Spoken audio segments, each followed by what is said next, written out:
Oi, gente. Hoje a gente vai falar de um assunto que, em princípio, não precisava nem falar muito, porque todo mundo já conhece, não há quem não conheça no Brasil, e eu vou encurtar. O nome dela é Elis Regina, aquela pessoa que dispensa, né, elogio e comentário pelo talento, né, aquelas coisas que Deus deu a ela, aqueles talentos especiais que ela recebe e que tão bem ela expressa, surpreendendo o seu público, fazendo aquelas coisas que quem teve o privilégio de ver de perto, como eu tive, e muitos brasileiros também tiveram, sabem o que é.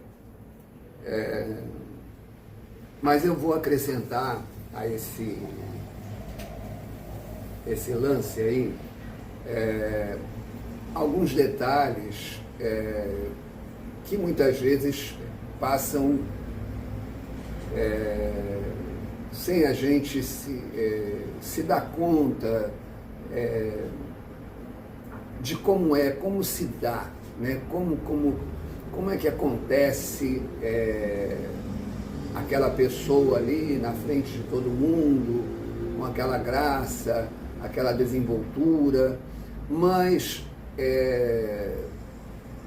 na realidade a gente nunca pensa no ser humano, né, na condição humana daquele ser, né? E é sobre isso aí que eu quero botar uma lupa aí, principalmente porque é uma área que eu estudo há muito tempo, é uma coisa que, muito garoto, eu já escutava a minha avó no rádio, escutando o horóscopo, né, como chamava naquela época, e eu também já gostava daquilo, e eu passei muitos anos da minha vida fazendo mapas. Eu fiz muito mapa astrológico, muito mapa, né, como se diz. E a Elis tinha um mapa de nascimento muito com posições muito, como eu vou dizer, comparando, né, o mapa dela com o mapa do Brasil, ela tinha determinados pontos no mapa, vamos dizer, planetas, né, como a gente diz, em cima dos planetas daquilo que então na astrologia se consegue dizer a respeito de qual seria o mapa do Brasil. O mapa do Brasil, então, é o mapa do 7 de setembro de 1822, lá na beira do Riacho Ipiranga, lá com o Dom Pedro gritando independência ou morte. Então, é por conta dessa dupla, né, o mapa dela com o mapa do Brasil, que ela, num curto espaço de tempo, se movimentava de uma maneira que não havia como a gente, vamos dizer,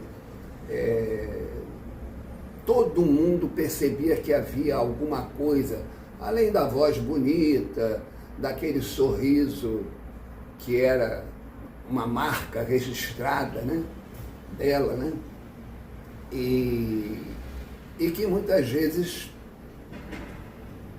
tomava o público assim, surpreendia as pessoas de uma maneira que nem as próprias pessoas sabiam que estavam sendo, como eu vou dizer assim, encantadas por ela, né? Pelo poder que ela tinha, né? Eu não estou exagerando nisso que eu estou falando. É claro que teoricamente eu seria suspeito, que eu sou fã desde muito cedo, quando ela apareceu, etc. Mas quem não é, né? Quem tem 50, 60, 70, até minha filha que tem 40, conhece a Elis Regina, obviamente, né? Mas as pessoas aí sabem quem ela é, obviamente, né? E aí começa então uma coisa assim, uma ascensão muito rápida, né? Por conta mesmo desse plus, né? Desse carisma que ela tinha. E o carisma, quando a gente diz hoje, está muito banalizado essa palavra, mas dá para a gente encurtar um pouco. O carisma tanto é do bem quanto é do mal. Uma pessoa pode ter um carisma porque ela veio para este mundo para fazer muito mal, e uma outra veio a este mundo para não vai fazer muito mal, mas vai se movimentar ou vai proporcionar ao seu entorno, vai acrescentar ao seu entorno alguma coisa. E esse alguma coisa é exatamente esta força que esta pessoa detém e que ela vai partilhar aquele recurso e aí livra uma pessoa daquele mal, daquela doença, ou seja, cura uma pessoa. E aí cada um na sua área, cada um no seu segmento de conhecimento, enfim. Um poeta faz poesia, o músico faz música, o engenheiro constrói o prédio que não cai, né? Enfim, toda atividade humana, voltando ali aos tais recursos que nós recebemos do universo, são feitos para que a gente compartilhe, né? Desenvolva ao máximo sempre o nosso melhor. Sempre o melhor que temos para acrescentar alguma coisa de bom àquilo ao dom da vida, né? Que a gente acorda e o coração está batendo, a cabeça está funcionando, a gente não está rasgando dinheiro, né? E tem gente que acha que milagre era negócio dos tempos bíblicos, né? Não sabe que acordar de manhã e estar vivo é. Então, o caso da Elis é uma situação muito peculiar.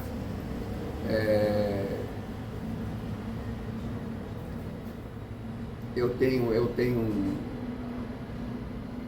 como eu diria, uns alfarrábios, umas coisas bem antigas, um texto que apareceu na Europa, em torno de 1000 e pouco, 1100, 1300, mais ou menos, isso aí, 1100, 1300, depois, né? Depois de Cristo, né?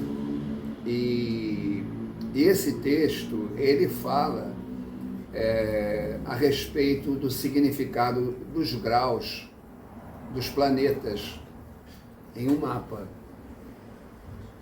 E o que aparece no mapa dela é realmente assim, para mim foi uma coisa desconcertante. Desconcertante porque de imediato era incompatível com aquela figura, né, tão conhecida, etc.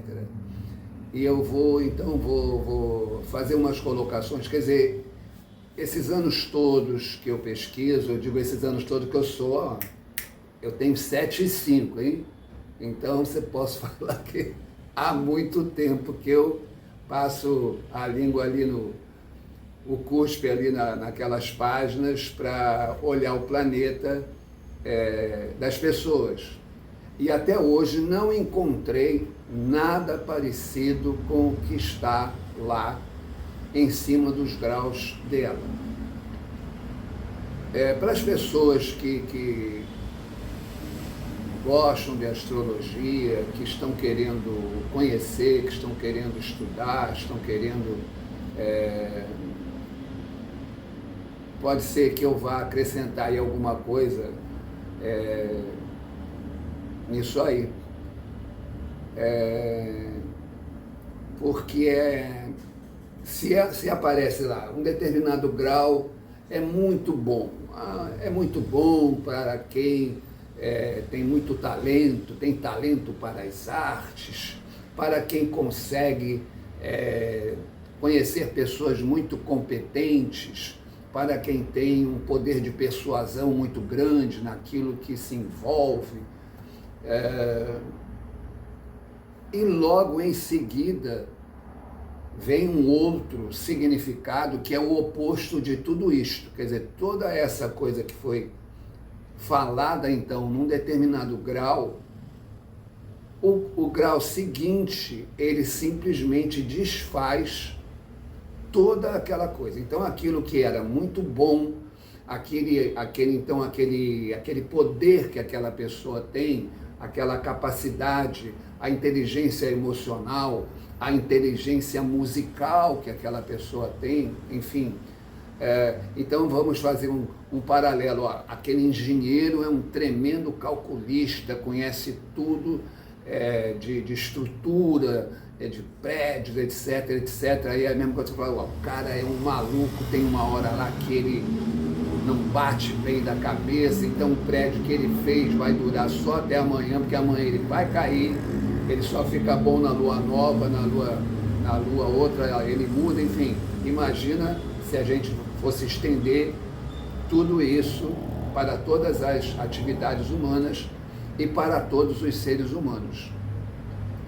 Se você pegar uma sequência de fotos da Elis em cena, né, você vai ver como ela fotografava bem, né, como a figura dela fosse na televisão, fosse no teatro, ela tinha uma imagem, né, a imagem de um artista, né, aquilo que um artista precisa ter além do talento, né?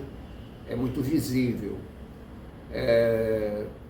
E aquela alegria que ela tinha, né, a origem daquela alegria, como eu disse, você pegando aí fotos dela, você vai ver com que facilidade que ela expressava aquele sorriso, né, que ela um sorriso extremamente assim natural e espontâneo, e que ela sabia usar muito bem aquela alegria que era realmente verdadeira. Mas aí eu estou querendo dizer que a alegria dos outros não é verdadeira? Não. Mas como ela vivia numa espécie de corda bamba, aqueles momentos em que ela sentia que ela estava envolta por aquela alegria, né? Como eu vou dizer, prisioneira da sua alegria, porque ela mesma sabia que aquela alegria durava muito pouco. Ela sabia isto, né? Então daí a gente vê com que facilidade e com que intensidade que ela vivia os seus momentos, né? E na prática, né, assim, para sintetizar um pouco, era a verdadeira metamorfose ambulante. Daí aquela coisa visceral, daí aquele grau mesmo de intensidade. Quer dizer, 36 anos para ela, muitas vezes não é 80 de um outro.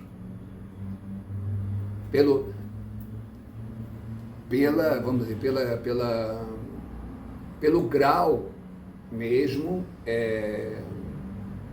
como eu vou dizer assim, como a gente poderia mensurar, né, num pacote, né, todos os dons que ela tinha para exercer a sua atividade, que era o canto, que era emocionar as pessoas, que era compartilhar emoções e a alegria que ela tinha naquele momento, que era visível.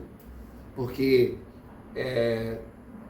para quem gosta de cantar, para quem gosta de fazer alguma coisa com canto, com música, sabe o que é isso, né? A distância que tem lá do camarim até a hora que a luz acende, e aí você tem que cumprir ali a sua missão, você tem que, até porque as pessoas pagaram, né? Elas pagaram, ninguém quer saber que você está com tosse, que aconteceu isso, ninguém quer saber que você possa ter problemas. Elas pagaram para ver você cantar, e você tem que cantar, né? Então, eu vou acrescentar mais um detalhezinho. Para quem estuda astrologia, existem uns pontos que na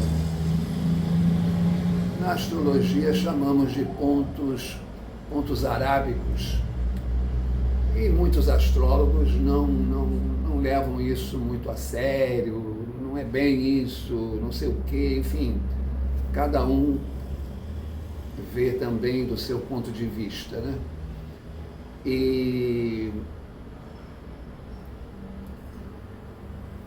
existe aquilo que se chama o ponto da morte, por exemplo. Assim como tem o ponto da morte, tem o ponto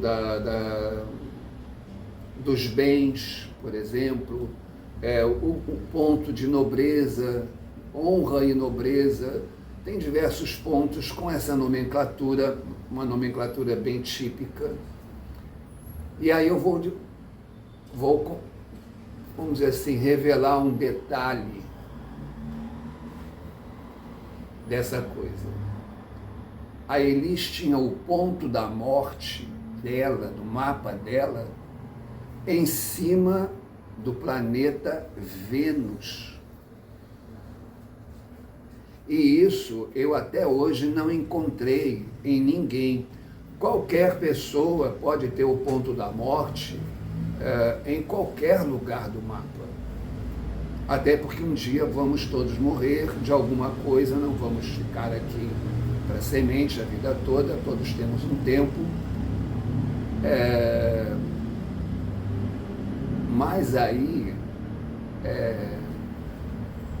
dá para a gente imaginar como pode ser desagradável, né? Você ter o que é o planeta Vênus, né? Entre outras coisas. O planeta Vênus é o planeta das pessoas delicadinhas, das pessoas suaves, das pessoas bonitinhas, que têm covinha, graciosas, que estão sempre bem. Eu diria, mas não é tanto, é um pouco, porque do planeta Vênus vão depender o equilíbrio maior ou menor dos seus hormônios. Do planeta Vênus vai depender ainda os seus enzimas digestivos. Como é que eles estão? O que você comeu ontem fez bem? Fez. Mas tem um outro dia que você comeu a mesma coisa e alguma coisa parece que não caiu bem, mas é assim mesmo, né? A segunda-feira é um dia, a terça é outra, cada dia é um dia, a gente não se dá conta. Então você imagina o que o planeta Vênus, junto do ponto da morte, pode fazer com esta pessoa. Então, quando ela estava de posse da sua vitalidade, daquele bem-estar que todos nós, normalmente, tudo bem contigo? Aí a pessoa, cara, não está bem não, né? Aí o cara começa a falar para você, eu não estou bem, aí o cara, Nunca mais pergunta para ele se ele está bem, que ele diz para você que não está e começa a te falar, enfim. Então a gente pergunta, oi, tudo bom? Tudo bom. E pronto, está de bom tamanho, você aproveita, vaza, porque senão o cara vai falar para você, né? Mais ou menos por aí. Então, dá para a gente imaginar o que pode ser esse planeta que nos dá o bem-estar. Você está se sentindo bem? Estou. Está se sentindo? Não. Eu hoje me aborreci. A minha filha falou que meu sapato é feio, que meu nariz é grande e tal. Enfim, o vizinho pegou, jogou uma pedra no meu telhado. Enfim, a gente se aborreceu. Ou aquele cara lá de Brasília continua, né? Enfim, né? Aqueles, né? Enfim. Depois isso é outra coisa que uma hora eu vou meter a lenha aí nessa parada. Agora um pouco desse papo.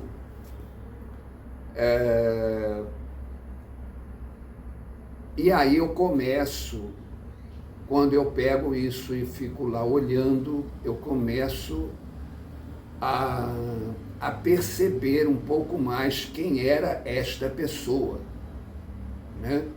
Aí o ser humano, né, que está ali, porque não é assim absolutamente complicado você ter esse planeta junto deste ponto. Eu ainda fui olhar outros pontos do mapa e vejam bem, ela tinha o Sol dela no signo de Peixes, o grau oculto do Sol diz assim: esta pessoa vai construir o seu castelo de sonhos,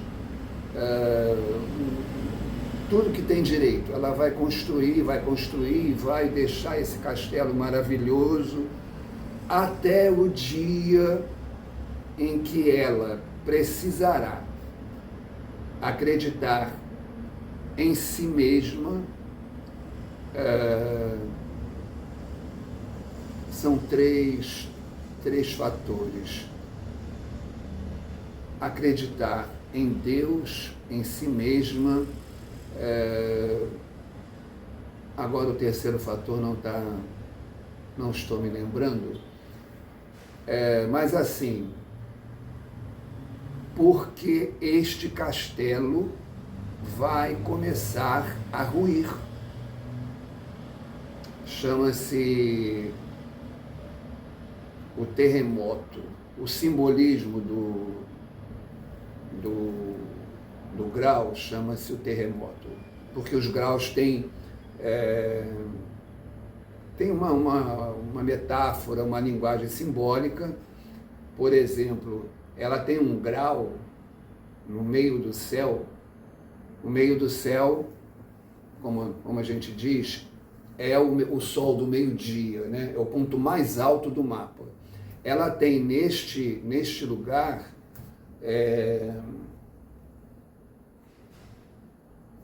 do céu mais alto, né? O ponto mais alto do mapa dela, ela tem um grau que é um grau de treva. É uma luz negra que vai se apoderando do sol, do brilho do sol. Então, a gente fica imaginando como é para um artista dotado daquilo tudo que eu já falei aqui,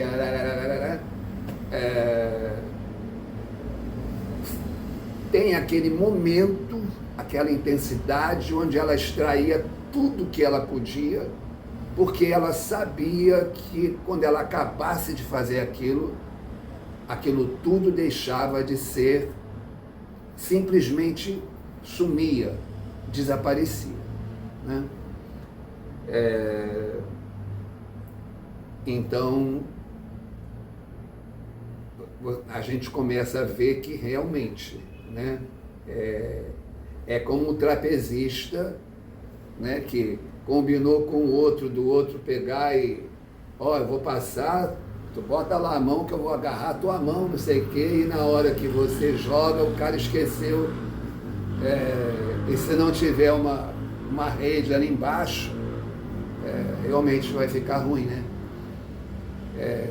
Então a vida dela era um pouco isso, né?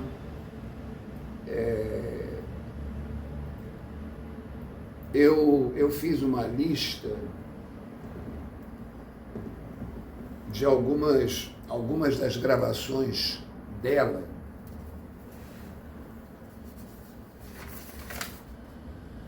para quem quer observar um pouco mais, além daquilo que a gente já sabe, que tocou no rádio, não sei o quê.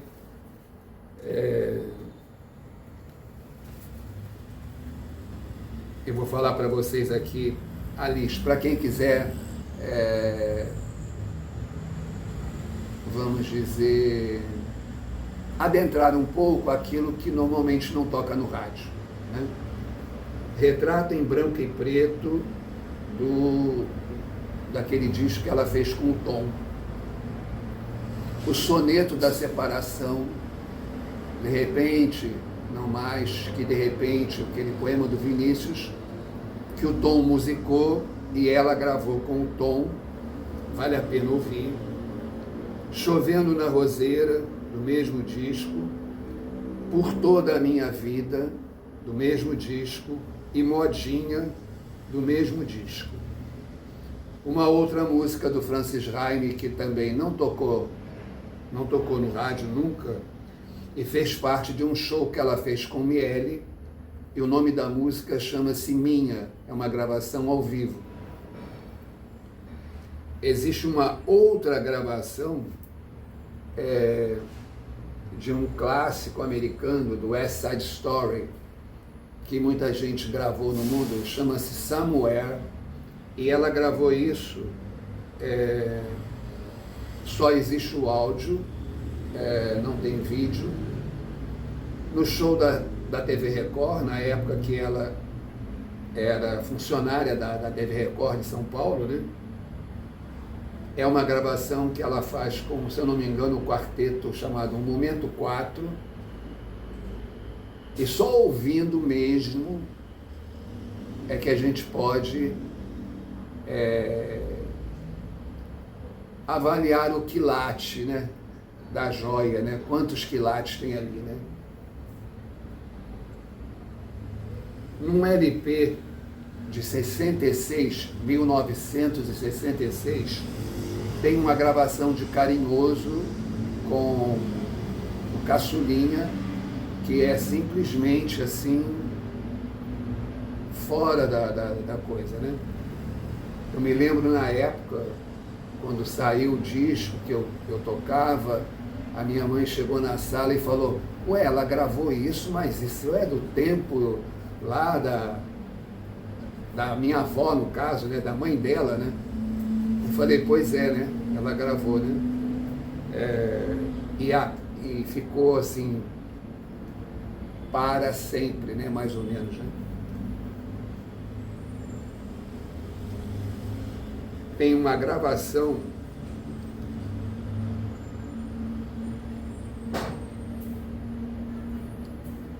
que não é uma gravação, não é a gravação feita em estúdio, é uma gravação em vídeo daquele Me Deixas Louca, e ela é bem diferente. Ela vai, além da interpretação, ela vai usar a voz como um instrumento, tá? Ela fazia isso com muita facilidade sempre, mas é bastante diferente a que ela fez em estúdio desta gravação, o que ela faz ali. Aliás, era uma característica, sempre ela regravava uma música, nunca cantava de novo igualzinha, era sempre, se ela cantasse 20 vezes, cada 20 vezes dessa seria uma gravação diferente da outra. Ela era capaz disso. Aí eu ainda falo, tem um LP que se chama Em Pleno Verão, onde ela canta Bicho do Mato, do Jorge Ben. E também canta no O Mais Que Nada, do Jorge Ben, que já estava estourado na América, mas aí é no Fino. Lá no Fino, no programa dela, ela faz uma gravação e também vai usar a voz como instrumento, né?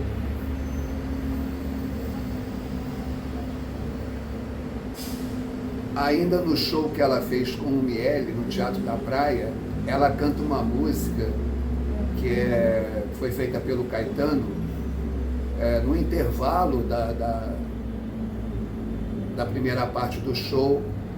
Ela canta uma música que se chama Irene, e ela termina a música dando gargalhadas extraordinárias, gargalhadas de quem não tem medo de se sentir feliz. Só ouvindo a música é que vai dar para perceber por que ela tinha aquela gargalhada, né? Porque falou: minha filha, vai com essa gargalhada lá para baixo, que você vai precisar dela para você poder levar os teus planos adiante, né? Vale a pena ouvir. Num disco que se chama Transversal do Tempo, um show Transversal do Tempo, ela vai fazer uma gravação da saudosa Maloca.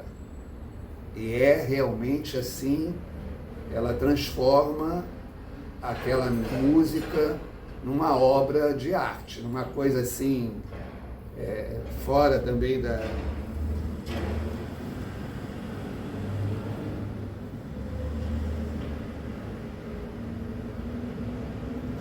Nesse show Transversal do Tempo, ela vai cantar uma música do Tom, que se chama O Boto. Só ouvindo para avaliar, porque não toca no rádio. Essas músicas o rádio não vai mostrar, nunca mostrou, então isso aí é coisa de fã, né? Porque existem coisas que acontecem ali naquele momento, né? Com aquela pessoa ali. Ainda tem ao vivo, esse aqui tem Querelas do Brasil, aí tem diversas gravações, todas mais ou menos muito boas, não vou falar essa e não aquela, tá? No Elis Como e Porquê, que ela tá, como assim, né? Como a borboleta, né? Quando está se transformando, né? Mudando com aquelas asas coloridas, né? Estão aparecendo ali uma música do Edu Lobo, que não tem letra e que se chama Casa Forte. Só ouvindo para ver, né? Não tem nenhum paralelo, quem gravou igualzinho a ela, né? Fazendo uma cópia. E até o João Marcelo deu uma entrevista aí há pouco tempo falando que a mãe dele cantava numa língua que só ela sabia. E você ouvindo Casa Forte, você vai ver do que ele está falando. Só ouvindo aquilo, porque não tem letra. Então é esta língua que só ela sabia, que era dotada desta capacidade de falar uma língua que não é desse planeta. Ok? Vamos lá. Uma gravação que ela fez na França com Michel Legrand, que foi um filme que na época que a França ainda dava as cartas, culturalmente, né? Agora está naquela decadência, né? Que se chama Le Parapluie de Cherbourg. Foi um musical que na época fez sucesso no cinema, e ela gravou isto, e só ouvindo. Só ouvindo você vai ver. Eu não só eu tenho o disco, como eu a vi no teatro cantando, e a impressão que a gente tinha é que ela estava levitando do chão, né? Porque ela conseguia levar você junto para aquela região onde ela flutuava. Eu tive esse privilégio, eu e muita gente. Ainda com Michel Legrand, na França, ela vai cantar uma música, o Verão de 42, ela vai cantar isso em francês, e da onde que ela tira aquele sotaque de francesa é que está o mistério, né? E o tal do Michel Legrand, ele realmente, ele fica assim, sabe a cobra e o passarinho? O passarinho não consegue voltar para trás, que a cobra está assim, ó. Então, ele realmente fica completamente sem saber onde que ele está, porque ele já estava encantado, então, com os poderes da criatura, aquela que cantava. Só vendo a cena, porque tem um vídeo na internet para qualquer um ver. Depois, nós vamos ter um LP que ela gravou com um cara que toca harmônica, né? Mas que, assim, gente como eu chama aquilo de gaita, né? Uma gaita. Mas o pessoal acha que tem harmônica também. Eu não sou muito dotado dessa parada aí dos instrumentos, mas é isso. O cara toca uma gaita, ele acompanha ela numa série de músicas da Bossa Nova, do tempo da Bossa Nova, do Ronaldo, o ex-marido dela, que era um excelente compositor, além de um grande jornalista, da década de 50 e 60 no Brasil, e autor dos maiores clássicos da Bossa Nova, né? E o Toots Thielemans, ele acompanha ela, e só ouvindo, realmente, quando ela se encontrava com essas pessoas, outras, dotadas desse talento, aí realmente ela não acabava todo tipo de problema. A música sempre foi a coisa mais importante para ela, e esses momentos que ela teve com algumas dessas pessoas que eram tão bem dotadas quanto ela naquilo que faziam, então ela aí se entregava como só quem tem alguma coisa muito importante para entregar faz, tá? Vale a pena. E uma das últimas que eu coloquei aqui, quem ouvir hoje uma série de entrevistas que ela deu e que as pessoas tinham essas fitas guardadas nas suas casas, começaram a publicar. Ela, desde muito cedo, escutava a Rádio Nacional, e ela fala de um dia que ela ouviu uma gravação do Calbi Peixoto, e que isto foi um antes e um depois na vida dela. Ela passou o resto da tarde transtornada, como mais ou menos ela falou, né? Quem gosta de música, ou ainda quem gosta de poesia, né? Sabe o que é quando você tem um arrebatamento ao ouvir uma música, né? Ao ler um texto poético, né? E você tem um insight assim fora um antes e um depois, né? Uma epifania, né? Ainda como se diz, né? Porque é realmente.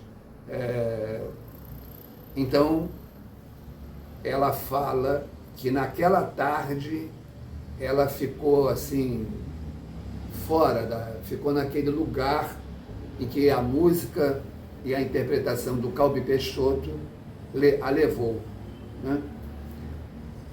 Então ela, agora, quando eu digo agora, então naquele momento ainda dos dias atuais dela, aparece uma composição que se chama O Bolero de Satã, e ela convida o Calbi Peixoto para cantar com ela, né? Então, é mais ou menos assim, aquela jovem, né, que começou com 18 anos, de repente pula 3 gerações e faz uma gravação com o Calbi Peixoto. Né? Ela ainda tinha essa capacidade, né, de superar a questão do tempo. Né? Quando ela pegava uma música do passado e trazia essa música para este momento de agora, para o aqui e para o agora, e ao mesmo tempo lançava essa música para o futuro. Né? Isso ainda faz parte dessas pessoas que têm esse talento a mais, que podem acrescentar à arte, né? A grandeza que a arte tem, ok? Lá na frente eu ainda vou voltar para falar alguma coisa, mas não quero esquecer, antes de terminar, de uma música que ela canta, se eu não me engano, um dos últimos LP, um dos 2 últimos, e que ela fala: vento de raio, rainha de maio, estrela cadente, chegou de repente o fim da viagem, agora chegou de repente o fim da viagem, valeu o teu pique, estrela cadente, até nunca mais, não te maltrates, nem tentes voltar, o que não tem mais vez, nem lembro o teu nome, nem sei, estrela qualquer lá no fundo do mar. Chegou de repente o fim da viagem, rainha de maio, valeu o teu pique. Então, nesta letra, quando entregaram a letra para ela, ela canta a música, mas na verdade ela já está dando adeus, ela está dizendo na letra da música que ela é uma estrela qualquer lá no fundo do mar, nem lembro o teu nome, nem sei. E muitos artistas, ela não é a única, muitos artistas têm esta mediunidade, têm este grau de perceber o tempo um pouco além, né? Então não deixem de ouvir essa gravação, porque é belíssima, e aí você vê como ela se entregava, né, ao seu momento, né? Mais tarde eu ainda vou voltar para a gente falar mais umas coisinhas a esse respeito. Agradeço aí a vocês a atenção e espero que tenham gostado do assunto. Tchau, tchau.